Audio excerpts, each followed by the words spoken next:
the Middle Ages. 1,000 years of castles, harvests, and quiet nights by candlelight. That's the picture on the calendar, anyway. Strip away the candlelight, and you find something else underneath. A world with almost no way to catch a killer. No records worth trusting. No law that reached very far past the nearest hill.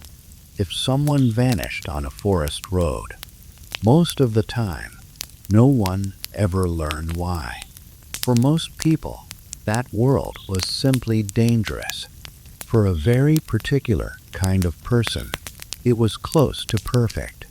Using advanced AI to bring old woodcuts, manuscripts, and paintings back to life. We're going to walk through that world together tonight, slowly, so you can rest while you listen. This is the story of why medieval Europe, without ever meaning to, built something close to a paradise for the people among us who feel no guilt at all. Let's begin at the beginning. You wake before sunrise. The fire in the corner of the house never quite warmed the room, and it's already dying down to embers. Outside, a rooster is making a great deal of noise about very little. You pull on wool clothes that scratch at your skin. Eat a heel of bread hard enough to double as a doorstop, and step outside into the mist. It's peaceful in its way. Birds move through the trees. Somewhere down the valley, a church bell rings the hour. It's the kind of morning that would look lovely painted on the side of a museum wall. Then a small thought crosses your mind, the kind you can't quite shake once it arrives. If you didn't come home tonight, there's a good chance no one would ever find out why. That isn't meant to unsettle you for the sake of it. It was simply how much of medieval Europe worked. The roads between villages were narrow tracks of packed mud, cutting through forests, marshland, and hills that swallowed sound and light in equal measure. Travelers spent hours completely alone, with no one checking on them, and no way for anyone to check. If you didn't arrive where you were expected, your family wouldn't panic right away. Maybe your horse had thrown a shoe. Maybe the rain had slowed you down. Maybe you'd stopped at an inn for the night. There was a long list of ordinary explanations to work through before anyone reached for the worst one. After a few days passed, neighbors might organize a search. They'd walk the road, ask a passing merchant if he'd seen you, look through the nearest stretch of forest for an afternoon. Then they'd go home, because someone still had to milk the cows. Life didn't stop for a mystery.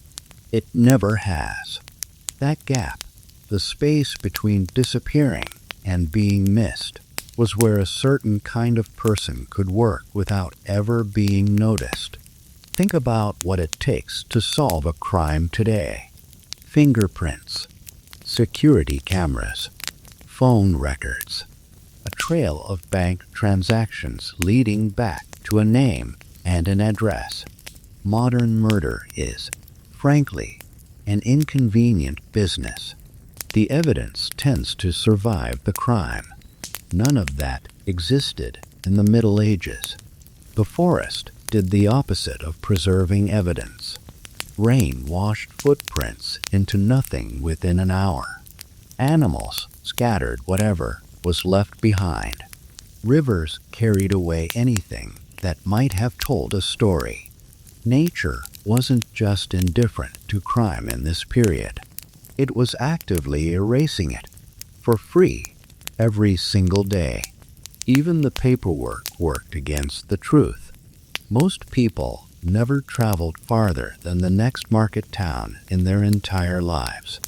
Births, deaths, and marriages were written down inconsistently, when they were written down at all. If a merchant vanished somewhere on the road between two villages, there might never be a single document proving he had existed in the first place. Bureaucracy hadn't caught up with the idea that everyone deserved a paper trail.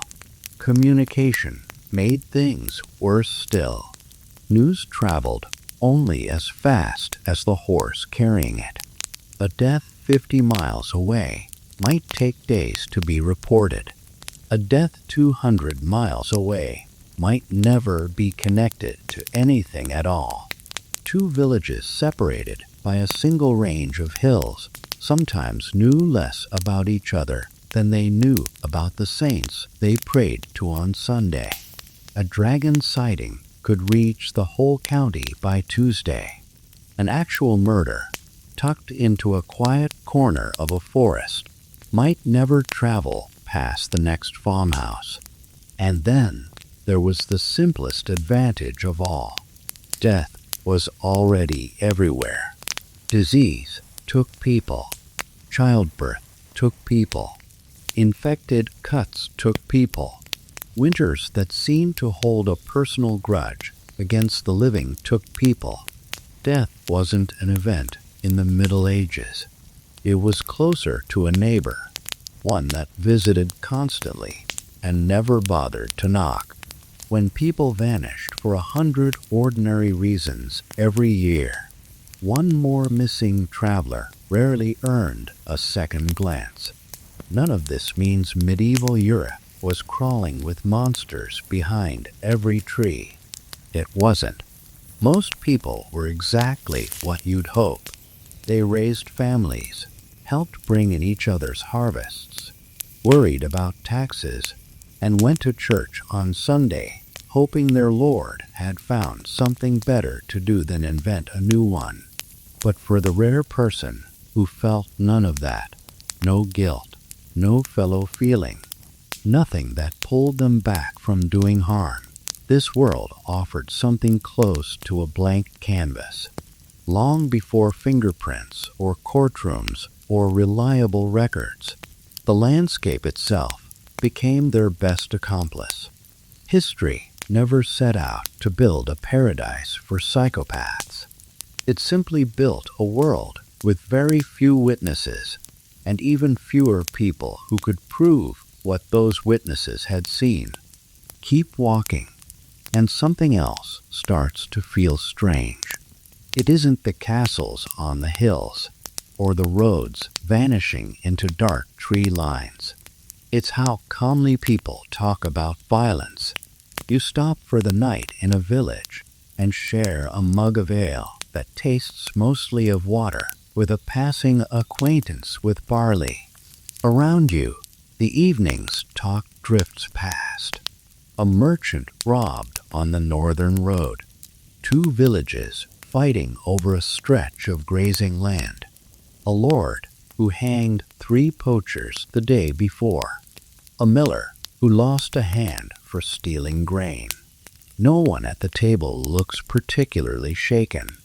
Someone simply asks if anyone wants more stew. To you, this sounds like the beginning of a nightmare. To them, it's Tuesday. Violence sat closer to the surface of daily life than most of us can easily picture. Wars broke out often enough to become background noise. Feuds between noble families could run for generations, passed down like an inheritance nobody wanted, but everyone kept anyway. Executions happened in public, on purpose, because a lord who wanted people to remember his authority didn't write a letter about it. He built a gallows where the whole village could see it. Children grew up watching punishments that would dominate the news for months if they happened today. None of that made a person a psychopath. Watching violence and having none of that internal warning system that stops most of us from causing it are two very different things. And most medieval people, despite living through conditions we would find almost unbearable, stayed exactly as kind and careful as anyone would hope. They grieved their dead properly. They looked after their neighbors. They wanted, more than anything, to avoid trouble. But if you already lacked that inner break, this was an easy place to blend in. There's a man history remembers as Gilles de Rais. Before anyone knew what he'd done, he was a celebrated knight, a wealthy nobleman, and a companion of Joan of Arc herself. He fought bravely. He was trusted. In an age where brutality on the battlefield often earned praise instead of suspicion, telling a fearless commander apart from a deeply disturbed one wasn't always as simple as it should have been. There's also a man history remembers as Ezzelino da Romano, a lord in northern Italy whose cruelty became legendary even among people who had seen a great deal of it themselves. Chroniclers, writing in an age that wasn't exactly squeamish, described him with something close to horror. When medieval writers, who documented wars and executions without much flinching, describe a man's cruelty as shocking, that's usually worth paying attention to. We'll come back to both of them properly before the night is over. For now, notice the pattern. When executions happened regularly, one more hanging didn't stand out. When entire regions were burned every few years by feuding armies, one more ruined village faded into the rest. When disease could take half a village before spring, human life came to feel more fragile, and sometimes, tragically, less carefully guarded than it should have been. For a person without empathy, that wasn't paradise, because everyone around them was cruel too. It was paradise because real cruelty could disappear into a world where suffering had already become familiar, like a wolf moving unnoticed among a yard full of barking dogs. The truly dangerous person could walk through daily life wearing the same muddy boots as everyone else, saying the same prayers, nodding at the same gossip over the same weak ale. By now, you've probably worked out something uncomfortable. The forests were dangerous. The roads were dangerous. Sickness was dangerous. But there was one more danger waiting, and it had nothing to do with wolves or weather. It had to do with whoever happened to own the castle on the hill above you. In theory, everyone in medieval Europe answered to the law. In practice, the law often answered to whoever had the biggest army standing behind it, and for most people, that meant one person, the local lord. Picture arriving at the edge of a lord's estate. His castle sits above several villages. Hundreds of people work his land. He collects the taxes, settles the arguments, commands the soldiers, and decides who gets punished and how. For every practical purpose, he is the government, and there is no one above him for miles who will ever check his work. If he's fair, life under him is hard but bearable. If he isn't, if he's cruel, or simply doesn't feel what the rest of us feel when we watch someone suffer, there is very little standing in his way. Kings ruled kingdoms in name. They couldn't personally oversee thousands of scattered castles across mountains and forests, and royal officials were few and far between. Most lords governed their own patch of land with remarkable independence. That meant character mattered more than almost anything else. A kind lord might lower taxes after a bad harvest. A greedy one raised them anyway. A wise lord settled disputes and moved on. A cruel one settled them permanently. We'll walk through exactly what that looked like and meet the men whose names still carry that reputation 800 years later. For now, let the fire burn low and picture that castle on the hill, its banners moving gently in the wind, and the quiet question sitting underneath its walls. What kind of man is waiting behind those gates? We'll find out together, slowly, in the part that follows. You step through the gate, and the smell reaches you before anything else does. Whatever picture you had in your head, banquet halls, roaring fires, a wise old king stroking his beard, empty it out now. A castle held hundreds of people, dozens of animals, open cooking fires, and latrines that hadn't been designed with modern plumbing in mind. The air inside those walls was something you'd call, generously, historically accurate. You understand at once why everyone at the dinner table carried a bundle of dried herbs to hold under their nose. They weren't being romantic. They were coping. But the smell wasn't the real danger. The real danger was that once the gate closed behind you, you had stepped into someone else's world entirely. A medieval castle wasn't only a home. It was a fortress, a courthouse, a prison, and the seat of local government, all under one roof.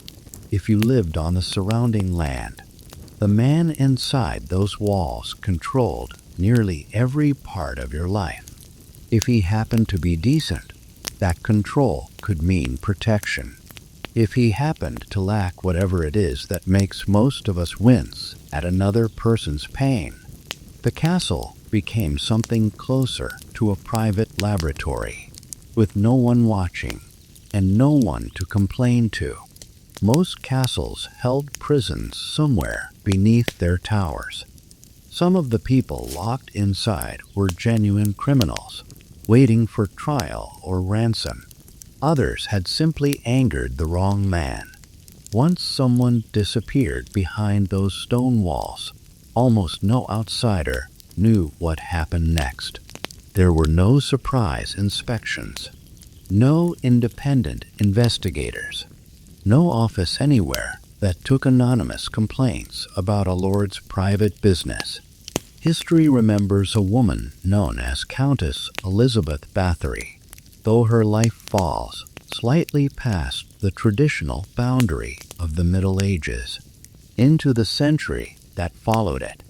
According to later investigations, a number of servant girls disappeared while working in her household over the years. How many, and exactly what happened to them, is still debated by historians today, and some of the more dramatic numbers attached to her name almost certainly grew with each retelling. But one detail isn't in dispute. Her wealth and her rank delayed any serious inquiry for years. Servants depended on her for wages. Soldiers depended on her for employment. Neighbors feared what might happen if they spoke up and turned out to be wrong, or worse, turned out to be right. That's the quiet lesson sitting underneath every one of these stories. Power doesn't just make cruelty possible. It makes cruelty patient. It can afford to wait out the rumors. Eventually, you've had enough of castles, and the open road starts to sound appealing. Unfortunately, so does your coin purse to somebody else. You leave town shortly after dawn, joining a handful of merchants heading toward the next market. The road isn't paved. It isn't guarded. And judging by the way everyone keeps glancing at the tree line, it isn't trusted either. Nobody walks alone if they can help it. Not because medieval people were especially fond of company, but because walking alone was the fastest way to become somebody else's afternoon. The road network was, in its own grim way, perfectly designed for exactly the wrong kind of person. Merchants carried silver. Pilgrims carried donations meant for shrines. Messengers carried documents worth more than they looked. There were no patrols, no checkpoints, nothing waiting a few miles down the road to help if things went wrong. If someone stepped out from between the trees holding a blade, there wasn't much left to negotiate with. In parts of the Holy Roman Empire, banditry became something close to a profession, and it even had a name. The Robber Knight.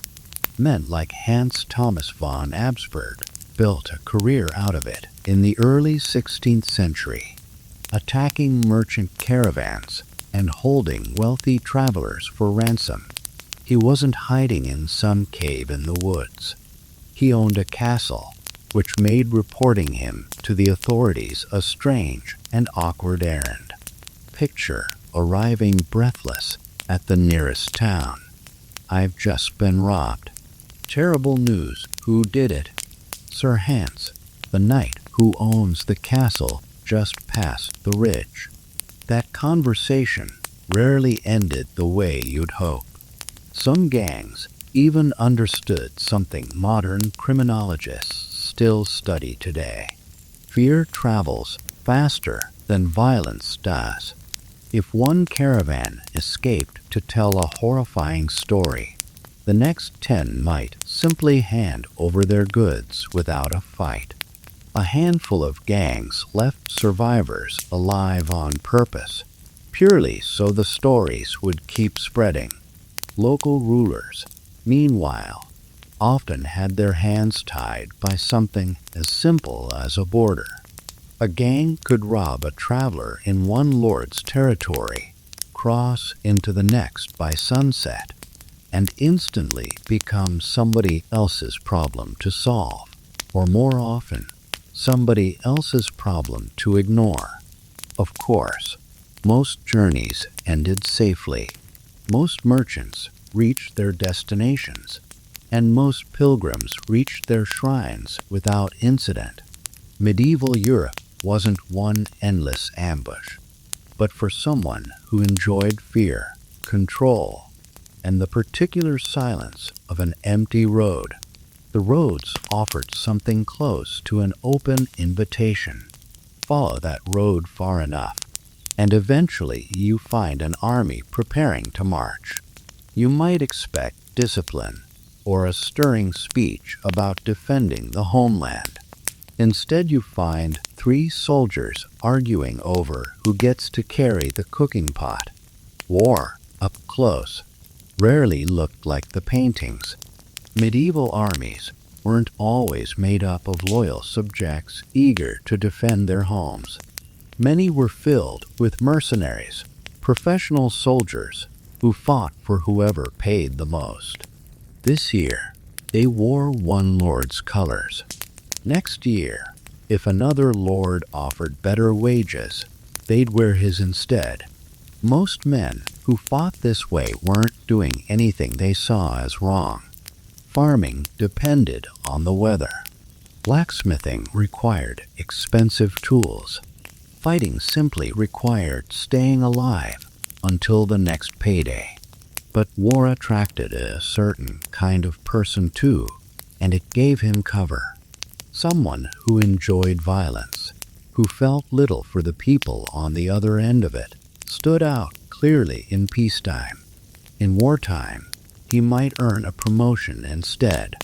During the 100 Years' War, bands of English soldiers known as the Free Companies became infamous for exactly this. When a truce interrupted the fighting, thousands of armed men suddenly found themselves without work, but still fully equipped. Rather than going home, many of them simply kept doing what they already knew. They looted villages, held travelers for ransom, and burned the farms of anyone who wouldn't pay them to stay away. Peace treaties, strangely enough, sometimes frightened villages more than the wars themselves, because peace meant thousands of trained fighters suddenly needed a new income, and everyone already knew where that income tended to come from. Not every soldier behaved this way. Plenty of knights held genuinely to their ideals, protected civilians when they could, and lived by a code they actually believed in. Medieval chronicles are full of praise for exactly that kind of restraint. But for the rare man without a conscience, war offered something almost nowhere else could. Violence became legal. Killing became expected. Cruelty, if aimed at the right enemy, could even earn him admiration instead of suspicion. When everyone around you is burning villages, it becomes very easy for one man to enjoy it slightly more than everyone else, and for no one to notice the difference. Not every dangerous man in the Middle Ages carried a sword. Some carried a Bible instead. You'll meet him next in a crowded market square, where a well-dressed stranger is holding up a small splinter of wood and telling everyone it once belonged to the true cross. Church bells decide when the day begins.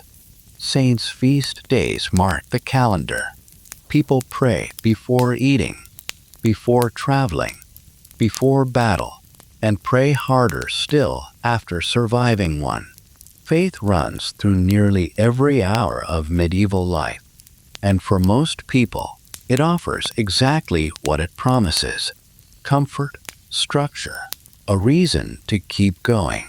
The local priest baptizes children, blesses marriages, buries the dead, and settles arguments that have nothing to do with religion at all. Most clergy took that responsibility seriously, but trust on that scale is a heavy thing to carry, and sooner or later, someone always tries to take advantage of it. For a person without empathy, religion offered something violence alone never could: authority that almost nobody dared question. Picture arriving in a village where everyone believes a certain holy man speaks for God. If he says the harvest will fail unless people pay him, who argues? If he points at a stranger and says she serves the devil, who wants to defend her and risk looking suspicious themselves? Fear works well on its own. Fear tied to eternal damnation works even better. History remembers Fra Ranieri Fossani, a 13th century Italian preacher whose movement of flagellants led thousands of people through the streets, whipping themselves in public, convinced that suffering openly might persuade God to spare them from disaster. Fossani himself seems to have genuinely believed what he preached, but his movement shows how quickly a charismatic figure could move an entire crowd. Now picture someone with that same pull over a crowd, minus the belief, minus the conscience. The possibilities turn unsettling fast. During plagues, famines, and wars, frightened communities went looking for someone to blame. A manipulative leader only had to point. A widow, a traveler, a neighbor nobody particularly liked. There, he'd say, is the reason God is punishing us. Panic could spread faster than anyone could stop it, and evidence stopped mattering.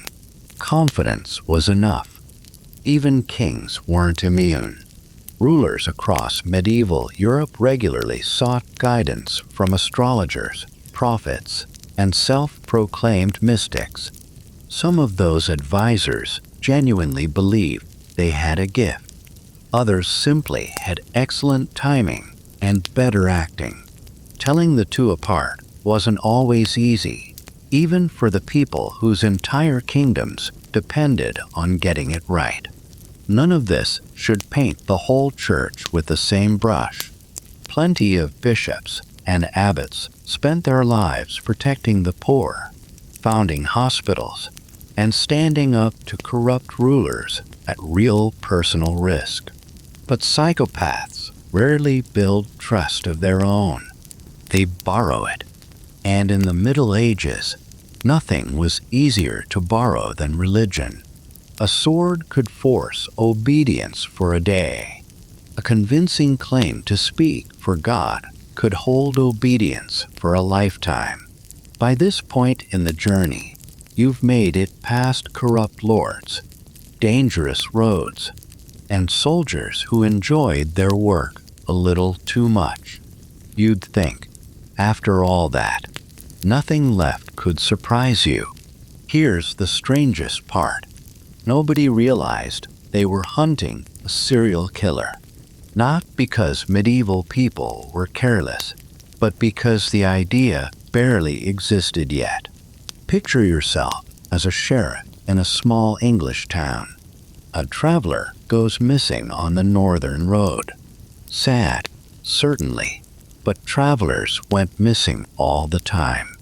A month later, a merchant vanishes 50 miles away. Then a young servant fails to arrive at the next village over.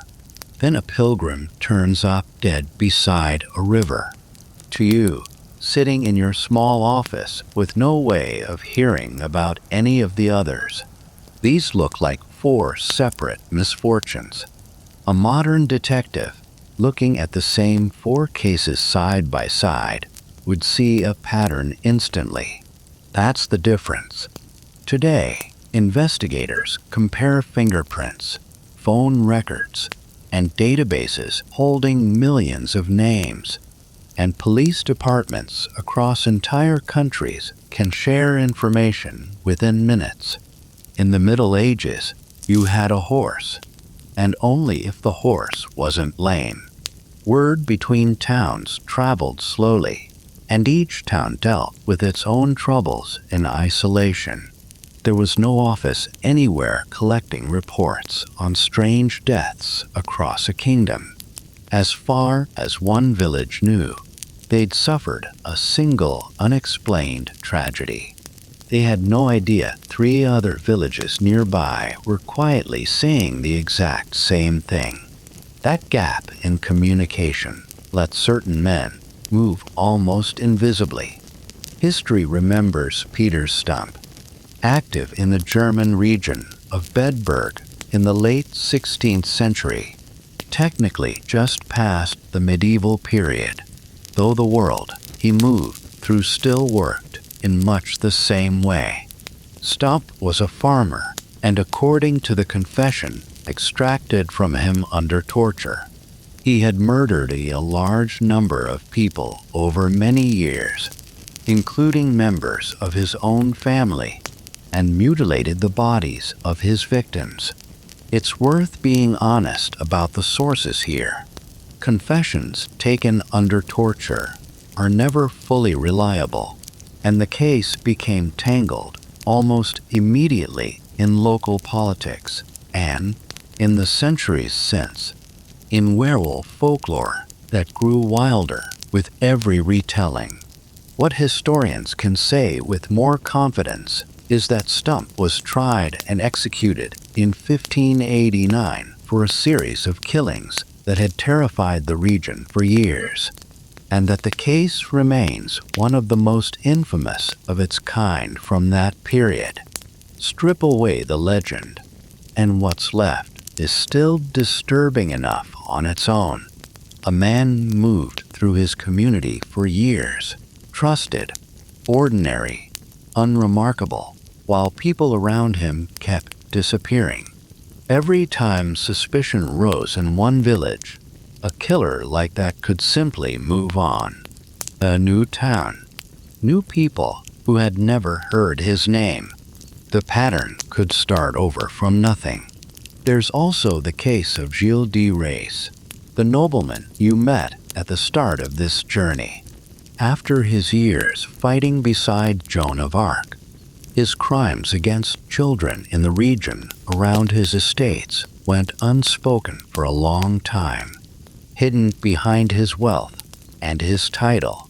Servants whispered, families worried, children from nearby villages disappeared.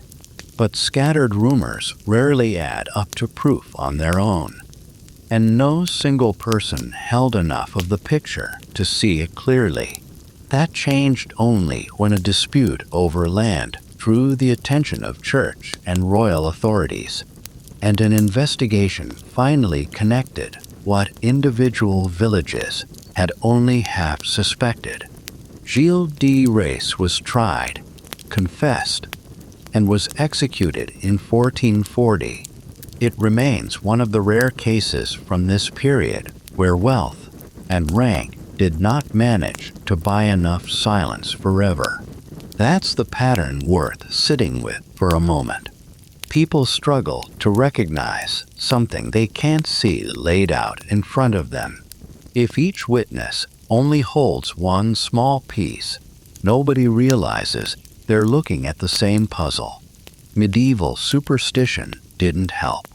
A body found in the woods might be blamed on wolves, or demons, or a curse, or divine punishment for some unnamed sin. To be fair, wolves really were responsible surprisingly often, which made the guesswork even messier. When nature and a killer share the same habits, it becomes very hard to tell one from the other. Most medieval murders had ordinary motives behind them: revenge, robbery, an argument that went too far, a dispute over inheritance. True serial killers were genuinely rare, but when one did appear, the world around him was almost perfectly built to help him stay hidden. Not because anyone stopped caring, but because nobody had the tools to see that somewhere past the next forest, the same thing was happening again, which raises a question worth asking out loud. If people knew a lord was cruel, if they whispered about the mercenary captain everyone feared, if they suspected a nobleman whose servants kept vanishing, why didn't anyone stop him? The answer is simpler and sadder than you might expect. Most of the time, they couldn't. Picture waking up in your own small village. Your family has farmed this land for generations, though technically none of it belongs to you. The house belongs to your lord. The mill where you grind your grain belongs to your lord. Even the oven you bake your bread in might belong to him. Your entire life depends on staying in his good graces. If he doubles your taxes, you pay them. If he calls you up for military service, you go. Accusing that same man of murder isn't just brave. It's close to suicide. Suppose your brother disappeared after delivering grain to the castle. The whole village might quietly suspect something terrible. Nobody says it out loud, because an accusation needs evidence. Evidence needs a witness, and witnesses generally prefer staying alive. Even if a complaint somehow reached the king, the journey there could take weeks, and by the time royal officials arrived, if they arrived at all, the evidence had already vanished into rain and forest, and every important witness had suddenly remembered somewhere else they needed to be. Fear doesn't always make people panic. More often, it teaches them silence. Parents warned their children not to ask certain questions. Neighbors learned exactly when to look the other way. Standing up to a cruel man sounds admirable in theory. Standing up to a cruel man who also owns the castle, commands 50 armed soldiers, and shares dinner with the local judge every Thursday is a different kind of decision entirely. For most people, courage was never really the problem. Opportunity was. And that, more than fear or cruelty or superstition, may have been the single greatest advantage a dangerous man could have in this world. Something was already beginning to change, though. Slowly. So slowly that almost no one alive at the time would have noticed it happening. Ezzelino da Romano. You met the name earlier, back when the story first turned toward castles and the men who ruled them. It's time to go back and look at him properly, because his story shows just how far unchecked power could reach when nobody stood above it. Through the middle of the 13th century, Ezzelino controlled a stretch of territory in northern Italy that included the cities of Verona, Padua, and Vicenza. He was allied with the Holy Roman Emperor, Frederick II, and for years that alliance shielded him from any serious challenge. Local nobles answered to him, church officials answered to him, and medieval chroniclers, men who had already written calmly about wars, plagues, and executions without much flinching, wrote about Ezzelino with something closer to horror. That detail matters more than it might seem to at first. Writers of that era rarely reached for shock. When they did, it usually meant they'd genuinely seen something worth being shocked by. Accounts describe mass imprisonments, torture, and executions carried out against anyone Ezzelino judged disloyal, sometimes an entire town's worth of people at once.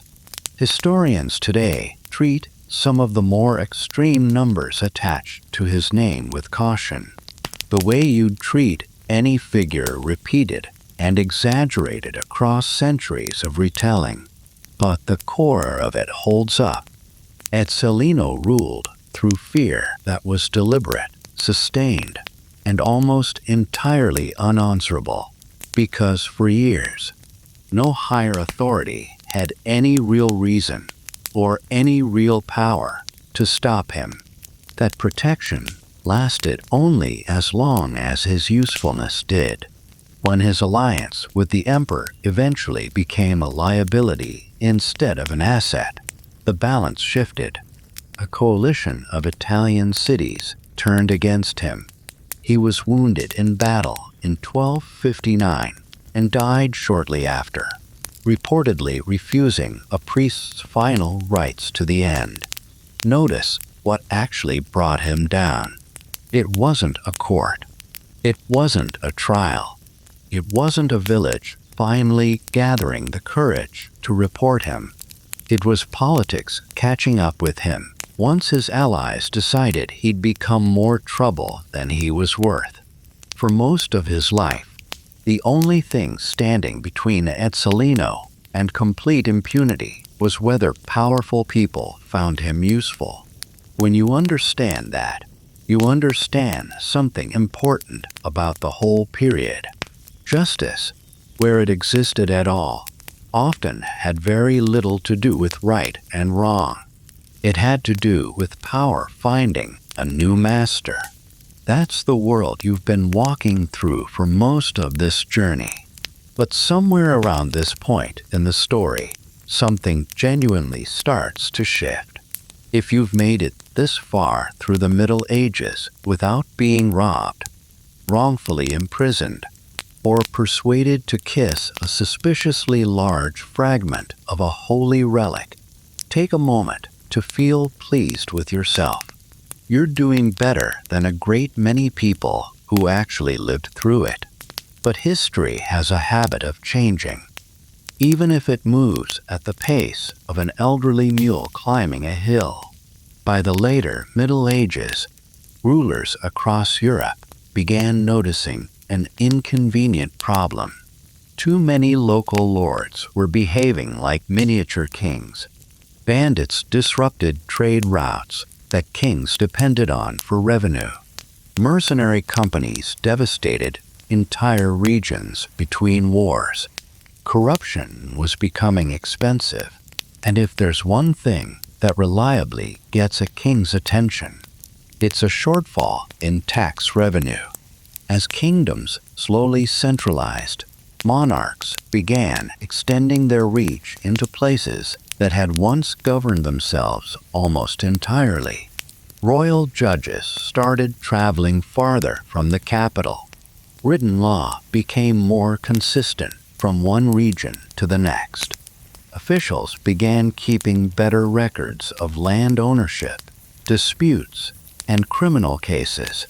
None of this was modern policing, but it was a start. Picture yourself as a murderer working in the year 1200. You kill someone in one county, and the local lord investigates, assuming he happens to feel energetic that particular week. Now picture trying the same thing 200 years later. Royal courts start asking questions. Sheriffs communicate with each other more regularly. Documents survive longer than they used to. Witnesses get questioned more carefully than before. Life, for you, has become considerably less convenient. One of the most effective weapons against men like Etzalino, or Gilles de Rais, or the robber knights terrorizing the roads, wasn't a sharper sword. It was paperwork, an unglamorous invention, and a surprisingly powerful one. In England, institutions like the King's Bench and traveling royal justices gradually expanded their reach. Instead of every lord interpreting justice however he pleased, more disputes came under some form of central supervision. That didn't erase corruption. It simply meant corruption occasionally had to fill out a form first. Towns were changing too. Growing medieval cities set up night watches, organized guilds, and tightened local regulations. Gates closed after dark. Strangers drew more attention than they once had. Merchants pushed for safer streets because commerce tends to work a great deal better when customers aren't regularly murdered on their way to market. It turns out that's a fairly sound business strategy. Even universities played a quiet role. As trained lawyers became more common, legal arguments leaned more on written evidence and less on simply asking whichever noble looked the angriest that day. Progress crept forward unevenly. Some regions reformed within a generation. Others stayed dangerous for 100 years more. History rarely moves in straight lines, and it certainly didn't here. Psychopaths didn't disappear, of course. They adapted, the way they always have. Instead of relying purely on brute force, many learned to work courts, politics, and religion with more subtlety than before. Society was becoming more organized, but human nature stayed exactly as stubborn as it had always been. Still, the walls were slowly closing in, not with chains, and not with armies, but with something psychopaths have never enjoyed: accountability. For the first time in centuries, the medieval world was beginning to learn that justice worked far better when it belonged to a kingdom, rather than to whichever lord happened to own the nearest castle. After everything you've walked through tonight, it's tempting to land on one simple conclusion. The Middle Ages must have been overflowing with cruel lords, sadistic mercenaries, and manipulative frauds. Surely people back then were just more violent than we are now. Oddly enough, probably not. The human brain hasn't changed much in the last 1,000 years. Modern psychologists estimate that only a small percentage of people display significant psychopathic traits today, and there's little reason to think medieval Europe was somehow producing far more of them. The difference was never the number of people. It was the opportunity available to them. Take the exact same person, someone who feels no guilt, no empathy, and sees other people mainly as tools, and place him in a modern city. His movements get picked up on cameras. His purchases leave a trail. His phone quietly reports where he's been all day. His DNA can identify him decades after a crime. Witnesses can reach the police within seconds. It's a genuinely difficult century to disappear in. Now place that same person in the year 1300. No cameras, no fingerprints, no shared criminal records between towns. If he travels 50 miles and changes his name slightly, there's a good chance nobody questions it at all. He can simply become someone else. History is full of people who did exactly that. A laborer arrives in a new town, and no one asks where he came from. A merchant claims he once worked in France. Maybe he did. Maybe he invented the whole story over breakfast. Who's going to check? Reputation had limits too. A dangerous man could flee one region after drawing suspicion and start fresh somewhere else entirely. New neighbors, new employer, new victims, if that's what he was after. The past was remarkably easy to leave behind. Modern life makes reinvention a great deal harder. Banks ask questions. Governments ask questions. The Middle Ages mostly asked whether you could swing a hammer or bring in a harvest. If the answer was yes, most people were satisfied. This is why historians tend to urge caution around sweeping claims of medieval cruelty. Most violence in this period came from ordinary motives: war, greed, revenge, desperation. The same forces that drive violence today. True psychopaths stayed rare. What made the Middle Ages unusual wasn't a surplus of monsters. It was a world that had, mostly by accident, removed many of the ordinary obstacles that keep such people in check. A cruel, noble inherited power along with his family's land. A manipulative preacher inherited the trust of an entire congregation. A violent mercenary inherited a war already underway. A clever killer inherited anonymity simply by living somewhere records didn't reach. The system was never built to protect people like this. It just wasn't built carefully enough to stop them. And that might be the most uncomfortable part of the whole story. Civilization doesn't get rid of dangerous people. It slowly closes off the opportunities that let them thrive. When those safeguards disappear, even briefly, history has shown again and again how quickly the wrong people notice, and how fast they learn to use the silence. As the medieval world slowly gave way to something more connected, roads grew busier, cities grew larger, and record-keeping crept into corners of life it had never reached before. Merchants began carrying letters of introduction. Church records expanded. It sounds almost unbearably dull. To a certain kind of person, it was close to a disaster.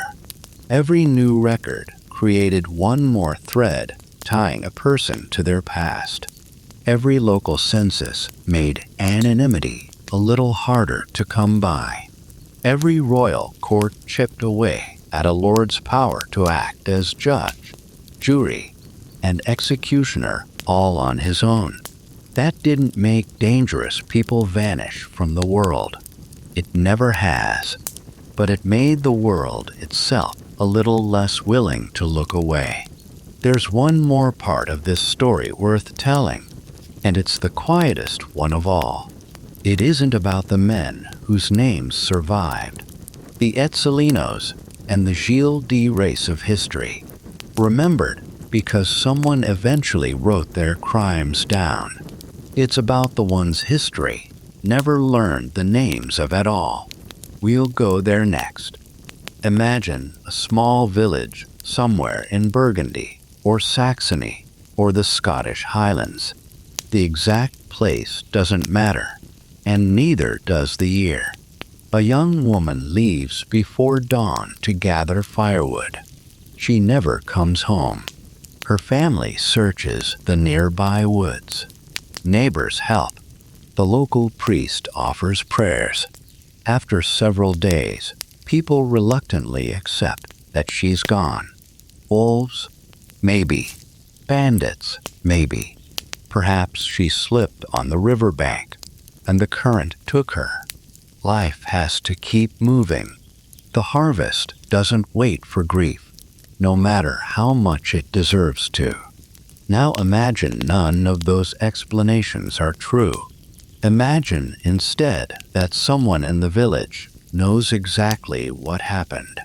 A respected craftsman, a prosperous farmer, a traveling merchant staying a few extra nights at the inn, someone who smiles politely every Sunday during Mass and helped mend the church roof just last spring, someone everyone trusts. History never learns his name. Neither do we. That might be the most unsettling truth in this entire story. History overwhelmingly remembers extraordinary people.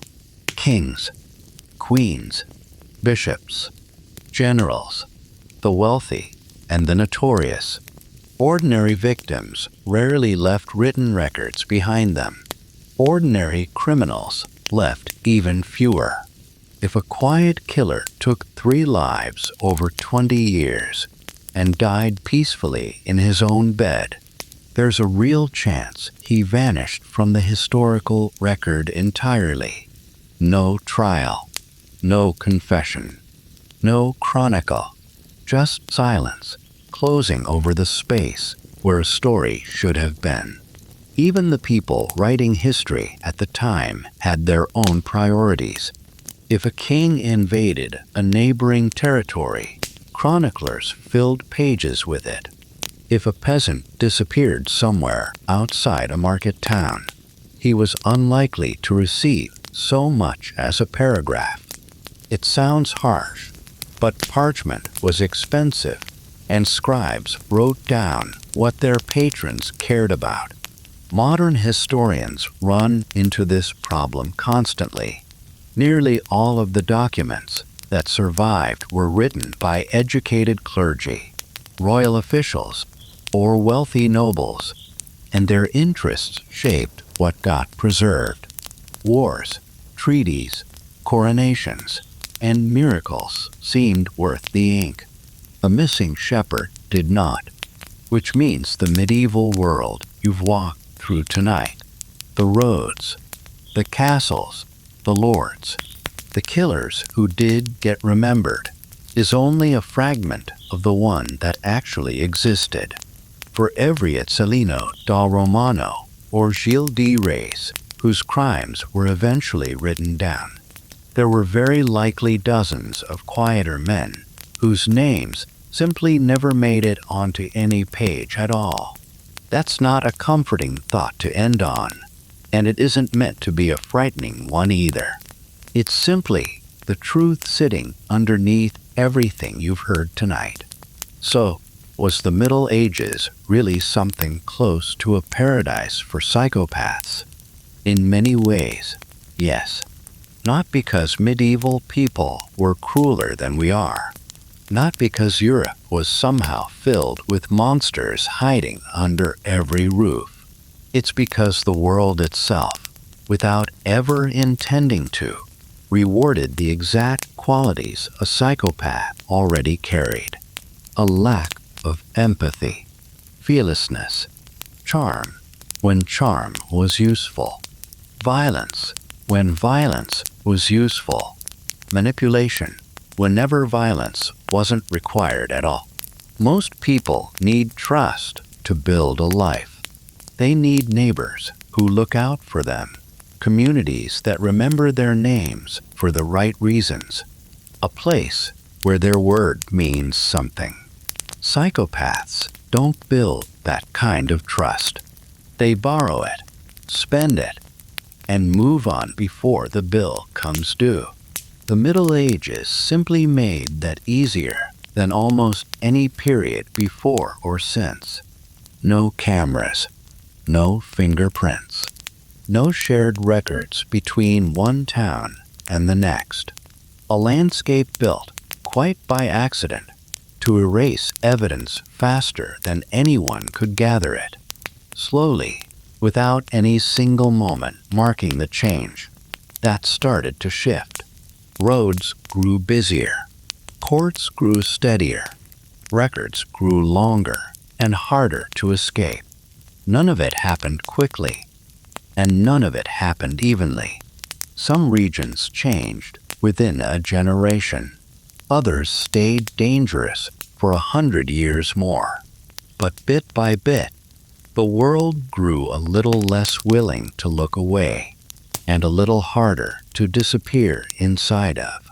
History after the Middle Ages is still full of dictators, serial killers, corrupt officials, and con artists who would have felt entirely at home behind any castle gate you've walked past tonight. Human nature never really changes. What changes is how many obstacles stand between someone like that and the people around them. Police, forensic science, independent courts, records that travel in seconds instead of weeks. None of it is perfect. None of it catches everyone. But together, it makes the kind of quiet, patient cruelty you've heard about tonight a great deal harder to sustain. Maybe that's the real lesson sitting at the bottom of all of this. Psychopaths don't build broken systems. They find them. They notice the cracks everyone else has learned to walk past, and they turn those cracks into opportunity, quietly, patiently, for as long as nobody is watching closely enough to stop them. The ordinary people you've walked beside tonight, the farmers, the merchants, the servants, the sheriffs doing their best with almost nothing to work with, were never the problem. They raised their children, tended their fields, prayed, worried, and somehow found small reasons to celebrate, even through centuries that gave them very little to celebrate about. The monsters were always the exception. They just happened to have, for a very long stretch of history, remarkably little standing in their way. And tonight, unlike so many people who actually lived through that world, you get to simply close your eyes, knowing the door is locked. The century you live in leaves a trail behind almost everyone, and the road outside is a little harder to disappear on than it used to be. There's one more question worth sitting with before you drift off tonight.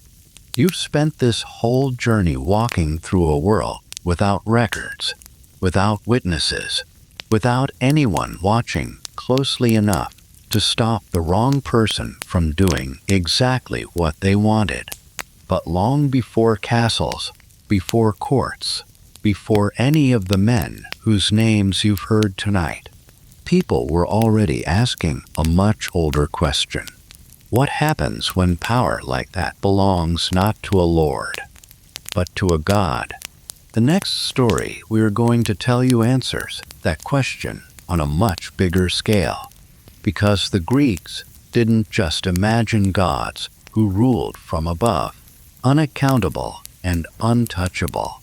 They imagined an entire family of them, jealous, vengeful, generous, and cruel, often all at once, shaping the fate of mortals almost for sport. And buried inside those myths are some of the same questions you've been circling tonight. What happens when someone answers to no one at all? That's where we're headed next, through the entire story of Greek mythology, from the first gods born out of chaos itself, to the heroes who dared to challenge them. For now, let the fire burn down. Let the story rest here. And as always, we'll see you in the past.